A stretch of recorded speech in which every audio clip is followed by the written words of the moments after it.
आइए इस सेशन में इंटरफेस को आगे बढ़ाते हैं और देखते हैं कोरलड्रा के इंटरफेस के अन्य भाग।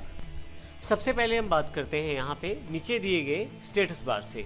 यदि आप नीचे की तरफ देखें तो आपके पास एक स्टेटस बार दी गई है जिसमें आपके पास काफ़ी सारी इन्फॉर्मेशन अवेलेबल हो जाती है समय समय पर।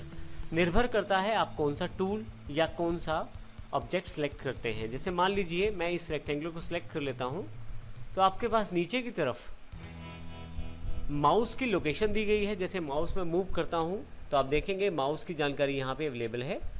जैसे 00 अगर मेरे पास ये सेक्शन है तो आप नीचे देखें यहाँ पे लगभग 00 सेक्शन की जानकारी दी गई है। इसके साथ ही रेक्टेंगल ऑन लेयर, ये जानकारी भी आपके पास अवेलेबल है। जो मेरे पास रेक्टेंगल सिलेक्टेड है उसकी इन्फॉर्मेशन यहाँ पे है। लेयर्स की जानकारी हम आने वाले सेशंस में लेंगे, परंतु यहाँ पे ये इंपॉर्टेंट है कि यहाँ पे रेक्टेंगल को सिलेक्ट किया गया है। इसी तरह से जब आप किसी एलिप्स को सिलेक्ट करते हैं तो यहाँ पे नीचे की तरफ इंफॉर्मेशन चेंज हो जाती है। अलग अलग टूल प्रयोग करने पर भी यहाँ पे अलग अलग प्रकार का मैसेज अवेलेबल हो जाता है। जैसा आप टूल प्रयोग करेंगे उसके अनुसार आपको इन्फॉर्मेशन यहाँ अवेलेबल होती रहेगी। मान लीजिए मैं ये टूल यूज़ कर लेता हूँ तो आप देखेंगे यहाँ डायमेंशंस की जानकारी नीचे अवेलेबल हो गई है। इसके साथ ही यदि साइड की तरफ देखें तो आपके पास सबसे पहले यहाँ डॉकर्स के रूप में काफ़ी सारे ऑप्शन कुछ विंडोज़ के छोटी छोटी विंडोज़ के रूप में दिए गए हैं। जैसे हिंट्स के रूप में ये डॉकर आपके पास अवेलेबल है। हिंट्स के अलावा यदि आप यहाँ इस बार की तरफ देखें ऑब्जेक्ट प्रॉपर्टीज़ भी है, ऑब्जेक्ट मैनेजर भी आपके पास अवेलेबल है, और इसके अतिरिक्त यदि आप किसी और डॉकर को ऐड करना चाहते हैं तो उसको भी ऐड कर सकते हैं। हम इस छोटे से बॉक्स को डॉकर कहते हैं जो हमारे पास यहाँ पे अवेलेबल है। डॉकर कहने का कारण ये है कि हमारे पास ये राइट हैंड साइड की तरफ अवेलेबल है और हम इसे कहीं भी मूव कर सकते हैं वैसे, परंतु यह हमारी स्क्रीन से जुड़ा रहता है और इन्फॉर्मेशन जो है हमारे पास यहाँ अवेलेबल रहती है। मैं अभी हिंट्स को सिलेक्ट कर लेता हूँ। अब यहाँ पे डॉकर का कार्य, हिंट्स डॉकर का कार्य क्या है। अगर हम हिंट्स की बात करें तो आप जिस भी ऑब्जेक्ट को सिलेक्ट करेंगे उससे रिलेटेड इन्फॉर्मेशन आपके पास यहाँ अवेलेबल हो जाएगी। मैं यहाँ से पिक टूल ले लेता हूँ और रेक्टेंगुलर सेलेक्ट कर लेता हूँ। सेलेक्ट करने के लिए आप पिक टूल का इस्तेमाल करते हैं। हालांकि पूरी इन्फॉर्मेशन या पूरी जानकारी हम आने वाले सेशन में लेंगे, लेकिन मैंने रेक्टेंगुलर को सिलेक्ट किया है तो आपके पास यहाँ पे मूविंग, स्केलिंग, स्ट्रेचिंग, ऑब्जेक्ट से रिलेटेड पूरा का पूरा एक टॉपिक अवेलेबल है जिसमें पूरी इन्फॉर्मेशन दी गई है। आप चाहें तो यहाँ से वीडियो भी देख सकते हैं। इसका वर्किंग विद ऑब्जेक्ट का जो इन्फॉर्मेशन है यहाँ से लर्न मोर ऑप्शन से उसको भी सिलेक्ट कर सकते हैं।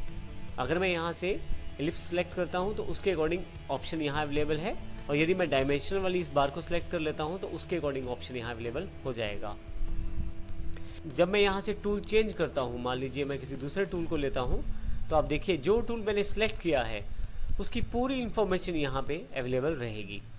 इसके अलावा जैसे मैं टेक्स्ट टूल सेलेक्ट करता हूँ यहाँ से, तो आप देखेंगे टेक्स्ट टूल की इन्फॉर्मेशन यहाँ पे अवेलेबल हो गई है। तो आप अपने प्रयोग किए जाने वाले टूल्स और जो ऑब्जेक्ट आप प्रयोग करते हैं उनके बीच की रिलेशनशिप की इन्फॉर्मेशन आप यहाँ पे हिंट से देख सकते हैं। इसके अतिरिक्त डॉकर में और भी बहुत सारी फैसिलिटीज़ रहती हैं। हिंट्स एक डॉकर है। इसके अतिरिक्त आप ऑब्जेक्ट प्रॉपर्टीज़ पर जा सकते हैं जहाँ से किसी पर्टिकुलर ऑब्जेक्ट या किसी पर्टिकुलर टूल की प्रॉपर्टीज़ भी आप डिसाइड या सेट कर सकते हैं। मैं पिक टूल ले लेता हूँ और यहाँ रेक्टेंगुलर को सिलेक्ट कर लेता हूँ। आप देखेंगे उससे जुड़ी हुई काफ़ी सारी प्रॉपर्टीज़ यहाँ पे अवेलेबल हो गई हैं। अगर मैं एलिप्स लेता हूँ तो उसके अकॉर्डिंग, और यदि डायमेंशंस लेता हूँ तो उसके अकॉर्डिंग प्रॉपर्टीज़ सिलेक्शन में आ जाएंगी।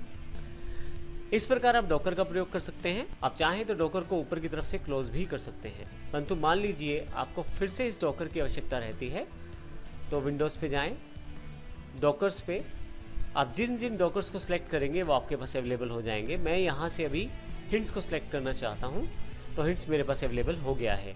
आप देखेंगे यहाँ पे जो ऑब्जेक्ट प्रॉपर्टीज़ और ऑब्जेक्ट आपके पास एक्सप्लोरर अवेलेबल था वो नहीं है अभी। मैं प्लस पे क्लिक करके भी इसे यहाँ से ऐड ऑन कर सकता हूँ। आप देखेंगे हिंट्स सिलेक्टेड है तो यहाँ पे चेक बॉक्स में क्लिक का साइन अवेलेबल है। और यदि आप किसी और डॉकर का इस्तेमाल करना चाहते हैं जैसे ऑब्जेक्ट प्रॉपर्टीज़ का और ऑब्जेक्ट मैनेजर का, और यहाँ पे आप देखें कि ये सभी यहाँ पे जुड़ना शुरू हो गए हैं। मैं जैसे ही बाहर क्लिक करता हूँ मेरे पास वो सभी डॉकर्स अवेलेबल हैं जो पहले थे। हिंट्स पे क्लिक करते ही हिंट्स का डॉकर मेरे पास अवेलेबल हो जाता है। आइए अब हम बात करते हैं कलर सेक्शन की।